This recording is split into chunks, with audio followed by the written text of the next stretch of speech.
അല്ലെങ്കിൽ ഒരു ബിഗിനറെ സംബന്ധിച്ചിടത്തോളം നിങ്ങളുടെ വ്യൂസ് കറക്റ്റ് ആക്കാൻ നിങ്ങൾ ശ്രമിച്ചു, ഓക്കെ പെർഫെക്റ്റ്, നിങ്ങളുടെ വ്യൂ കറക്റ്റാണ്.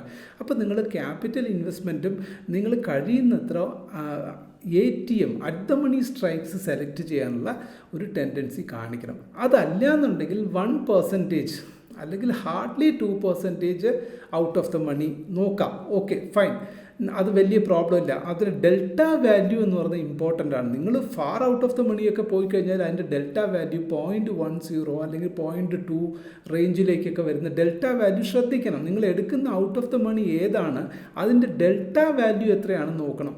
ഉദാഹരണത്തിന് ഡെൽറ്റ വാല്യൂ ATM സ്ട്രൈക്സിലൊക്കെ ഡെൽറ്റ വാല്യൂ എന്ന് പറഞ്ഞാൽ ഓൾമോസ്റ്റ് ഇപ്പോൾ ഓൺ ആൻ ആവറേജ് 0.5 ആണെന്ന് സങ്കല്പിക്കാം. ഓൾമോസ്റ്റ് എല്ലാവരും അത് കൺസിഡർ ചെയ്യുന്നതും അങ്ങനെ തന്നെയാണ്. അപ്പോൾ 0.5 എന്ന് പറയുന്ന ഡെൽറ്റ വാല്യൂ ഉള്ള ATM സ്ട്രൈക്ക് 100 പോയിൻ്റ് നിങ്ങളുടെ ഡയറക്ഷനിലേക്ക് തന്നെ, അത് പോസിറ്റീവ് ഡയറക്ഷനിലേക്ക്, പോസിറ്റീവ് ഇൻ ദ സെൻസ് ഞാൻ പറഞ്ഞ ബുള്ളിഷ് എന്ന അർത്ഥമല്ല. നിങ്ങൾ പുട്ട് ഓപ്ഷൻ എടുക്കുകയാണെങ്കിൽ മാർക്കറ്റ് താഴ്പോട്ടേക്ക് പോകണം, കോൾ ഓപ്ഷൻ ബൈ ചെയ്യുകയാണെങ്കിൽ മാർക്കറ്റ് മുകളിലേക്ക് പോകണം.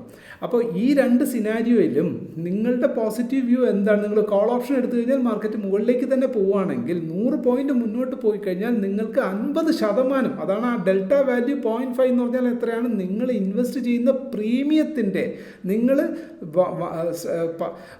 പൈസ കൊടുത്ത് വാങ്ങുന്ന സ്ട്രൈക്കിൻ്റെ നിങ്ങൾ കൊടുക്കുന്ന തുക എത്രയാണോ അതിൻ്റെ 50%ഓളം ലാഭം ലഭിക്കാൻ സാധ്യതയുണ്ട് എന്നുള്ളതാണ് ഡെൽറ്റ വാല്യൂ കൊണ്ട് നമ്മൾ മനസ്സിലാക്കേണ്ടുന്ന കാര്യം. Investments in the securities market are subject to market risk. Read all the related documents carefully before investing.